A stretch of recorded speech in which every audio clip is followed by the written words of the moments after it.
What's up, guys? I stayed off of yesterday's baseball card, although I was right about a few of those leans that I gave out, including the San Diego game being a mismatch, although San Diego's offense didn't really do a whole lot. But Dylan Cease, congratulations to him. He threw a no-hitter.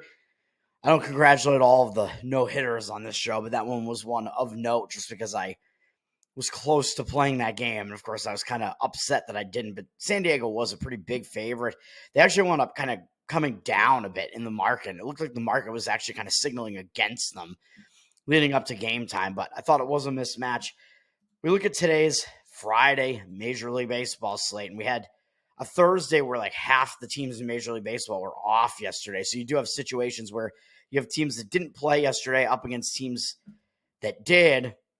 But a lot of those teams that didn't play yesterday are also returning home from road trips. So that's kind of the problem here because I like to play teams that are the teams that had like the day off yesterday because they're more well-rested. They have the better bullpen scenario because the bullpen is more well-rested. But then when they're returning home from a road trip on top of that, that kind of negates it a little bit because I don't like playing on teams that return home from road trips because that tends to be a distracted spot, like a bad spot. So then you get one situation working for that team, one situation working against it. I don't love it as much. I'm just going to limit this to one game today. I don't even know if there's anything else I really want to comment on today, to be honest.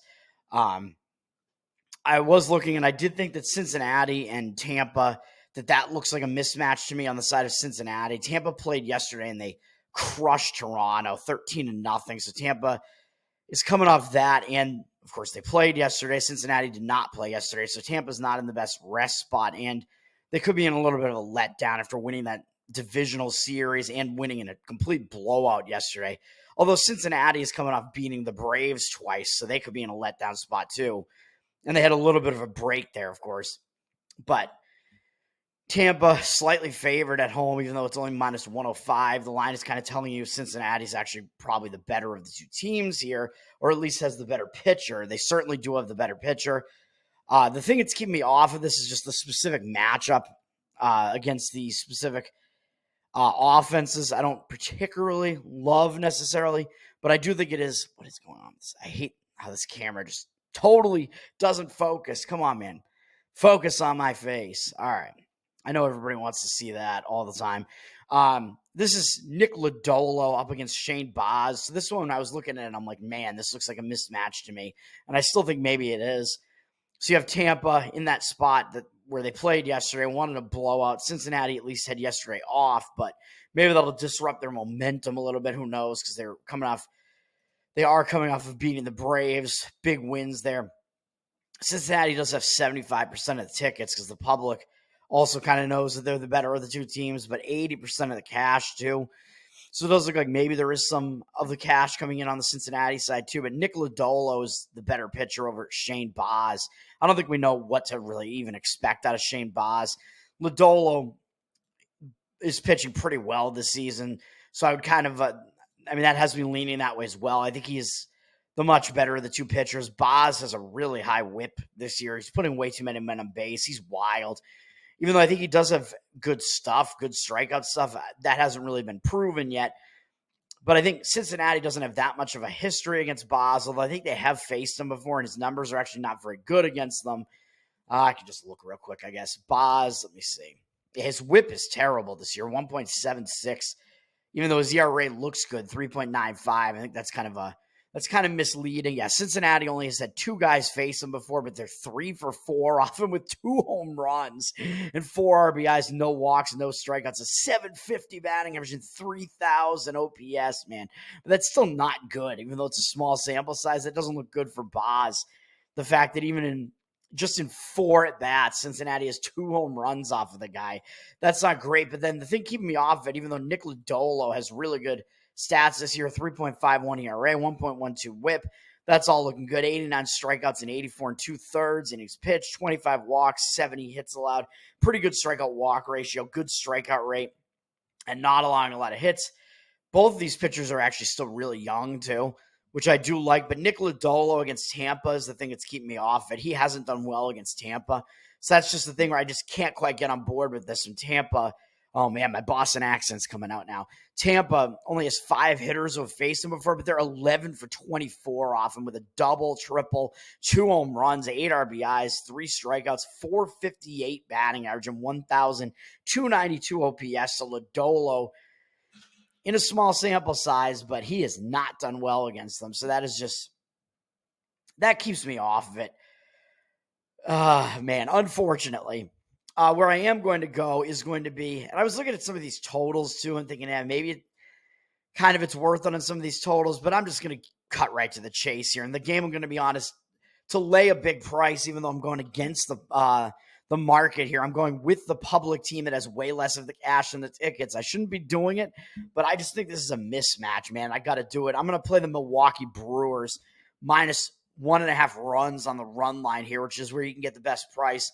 Minus 102 is what you can get that at. So you can get it at a decent price there. It's basically like playing a spread bet almost, getting a little bit better than the minus 110 on it.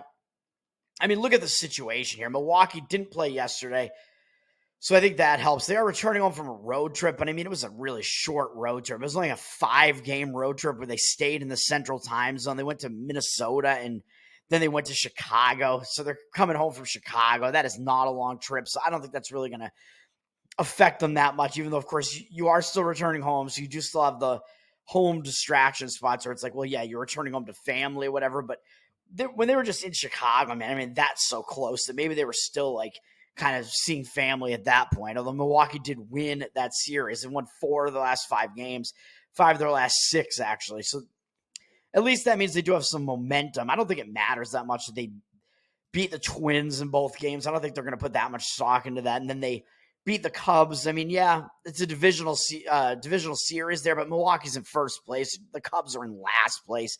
So I don't think Milwaukee's going to really be really high on themselves after winning 2 out of 3 against the Cubs and only beating them by 1 run each time. All those games in that series are really low scoring, and Milwaukee only won those 2 games by 1 run each.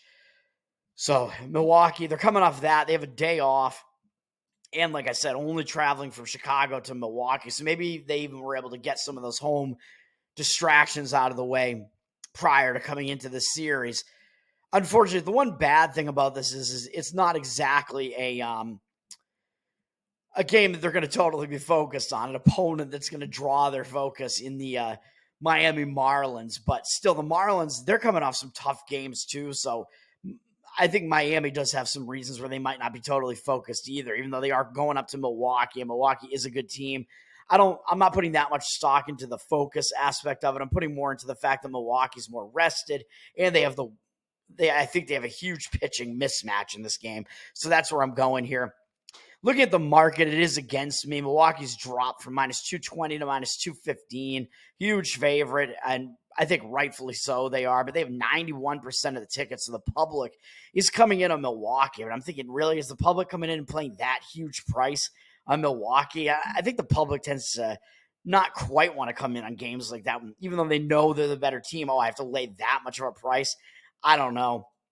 Maybe they're on the spread with me because it's a more enticing price, but I still just like it because I think it is a mismatch. So I'm going against what I'm seeing in the market here. We are seeing reverse line moving. It's a very public Milwaukee team. They're that public for whatever reason. 91% of the tickets, only 64% of the cash, and the line dropping on them, and I'm still coming in and doing this, man.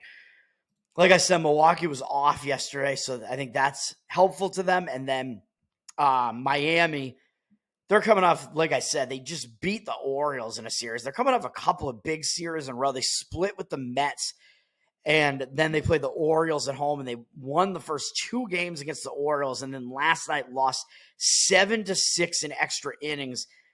They lost in the 10th inning, and they made a huge comeback in that game, too. They were losing the game 6-0 in the 6th inning, and they were still down 6-1 going into the 8th. They cut it to 6-3 going into the 9th, and then Miami was able to tie it with 3 runs in the 9th inning. So they made that huge, epic comeback against a good Baltimore team, one of the best teams in baseball, really, only to still just lose in the end 7-6 after getting all hyped up at home like that. I mean, Miami doesn't even draw much of a home crowd. Maybe they got some extra people in the stands because it's a good team like Baltimore who was there. But still, Miami put in a lot of effort to make that huge comeback, and we're trying to get a sweep of Baltimore, which would have been pretty crazy. And they wound up falling just short on that one, losing right at the end. That's a little bit tough to overcome, man. Miami used 3 of their relief pitchers yesterday. Some of the relievers who have better ERAs, at least. So Milwaukee, their bullpen's going to be rested. That's, of course, the other advantage of not having played yesterday. And Milwaukee's bullpen is going to be, I believe, entirely available, where Miami, they're going to have a few of their better relievers not available coming into this one. So I think that is a drawback. Coming off that game, they could be hung over, man, with the way Miami really tried to get that sweep against Baltimore, playing those tough games against Baltimore, playing extra innings last night or yesterday afternoon, I guess it was, and almost being able to pull off that huge 6-run comeback late in the game. And they actually did come all the way back to tie it and still lose. That's got to hang you over, man. I think that puts Miami in a tough spot here, in a bad spot. I just wish Milwaukee was in a little bit more of a focus spot, but maybe they are because they almost lost to the Chicago Cubs. You could look at it that way too. The Chicago Cubs in last place. Milwaukee barely escaped, barely beat them. So maybe that will actually focus Milwaukee a little bit.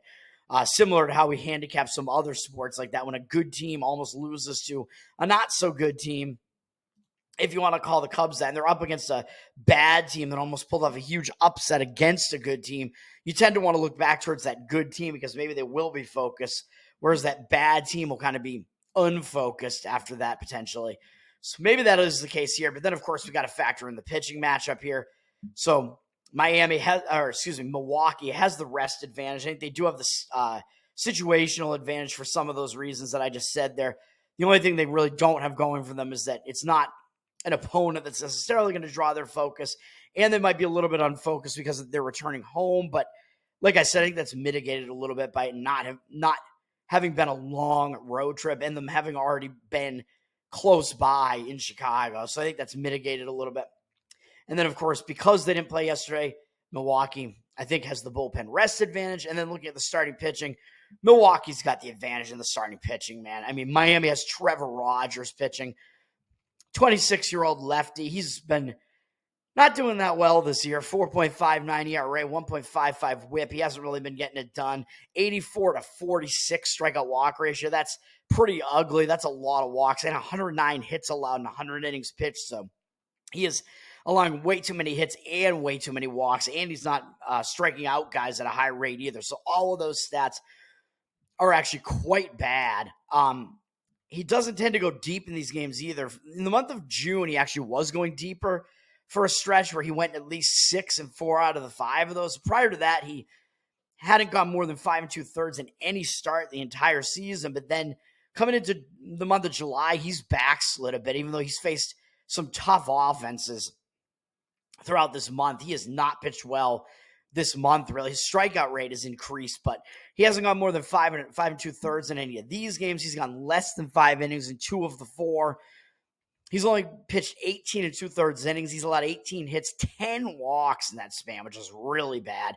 7 earned runs, which actually isn't that bad, and 20 strikeouts, which is actually pretty good. But still, he hasn't been going deep into these games this month. Somehow he's kept the run totals down to allowing 2 runs in each of those starts and then 1 run against the Mets, but still walking way too many guys, kind of escaping. He's kind of getting lucky this month, not allowing more runs with the amount of base runners that he's putting on here this month. He's kind of striking his way out of jams, which hasn't really been what he's done most of the season. So I don't like what we see from him overall this season. And then up against Milwaukee, we have a little bit of a sample size to look at here, even though he is a young guy, and it's not very good. Milwaukee's hitters, they have a good offense. Milwaukee has the better offense out of these two teams too, but that is being factored into the line. But Trevor Rogers, Milwaukee's hitters are 16 for 43 off him lifetime with 6 doubles, 4 home runs, 15 RBIs, 13 to 5 strikeout walk ratio. So a decent amount of strikeouts, still a ton of walks. Overall, it's a 372 batting average from Milwaukee against Trevor Rogers and 1,228 OPS. Not great. Milwaukee's hitters are able to hit Trevor Rogers pretty well. And then on the other side, Freddie Peralta is going. He had a couple of rough starts against the Dodgers and Washington, and then turned around and had a good start against Minnesota in his most recent outing. So maybe that'll propel him into this start. But prior to those two kind of ugly starts against LA and Washington, he was pitching pretty well. He had a string of a few pretty good starts in a row. Peralta's been good overall this season, man. 3.88 ERA, 1.17 whip on the season. That's good. He's got an 18-5 strikeout walk ratio in the month of July, which is good. He actually has a worse ERA than Rogers in the month of July, but it's only in 3 outings. He's allowed 7 earned runs and 16 hits in 15 innings, so that's not good. But the Dodgers, not an easy team to face, and that's really kind of skewing the numbers. And Washington hit him pretty well, which Washington's not that easy a lineup to face either. But overall, he's been doing well this season. 138 strikeouts to 38 walks, 89 hits allowed in 109 innings pitched. So he hasn't allowed that many hits. Strikeout rate really high. Walk rate good. So his stats are just better across the board than Rogers. I mean, he's the better pitcher. He's allowed fewer hits in more innings pitched, I think, than Rogers. His walk number is lower as well. His strikeout rate is way higher. Everything about his stats is better, except for the stats this month, which small sample size. I think we can kind of ignore that a little bit, especially when one of those games is against the Dodgers, of course. And then this is going to be the worst offense Peralta has faced this month, I believe. So he is stepping down in class here against this pretty weak Miami offense. And against Miami, lifetime, we have a decent sample size to look at here, and Peralta's done well against them. They're 13 for 63 lifetime off him with a double, 2 home runs, 4 RBIs. He has a 20-3 strikeout walk ratio, and it amounts to a 206 batting average, 560 OPS. Miami has weak offensive numbers against Peralta, so Peralta pretty much handles them completely, and Rogers on the other side doesn't have good numbers against Miami. So that's it, man. I think it's a starting pitching mismatch. Milwaukee is more rested because they didn't play yesterday, even though they are returning home from a very small road trip where they did not travel a very far distance. So I think we can kind of ignore that a little bit. Milwaukee rested bullpen because they didn't play yesterday, coming off a close call against the Cubs, or a couple of close calls. So maybe that'll actually focus them a little bit. Miami, on the other hand, having to actually travel further up from Miami, no time off, played yesterday, and coming off an extra inning game where they made a huge comeback and really put in an effort to try to sweep a really good Baltimore team and fell just short. I think that puts Miami in a bad spot. And like I said, a huge starting pitching advantage for Milwaukee here as well. And they have the offensive advantage as well here, of course, which is factored into the line. But that's the play, man. The only play for me today on a packed Friday baseball card is the Milwaukee Brewers, -1.5 on the run line at -102. Let's get a win. Come on. Have a good one. Kick off the weekend right, man. Peace.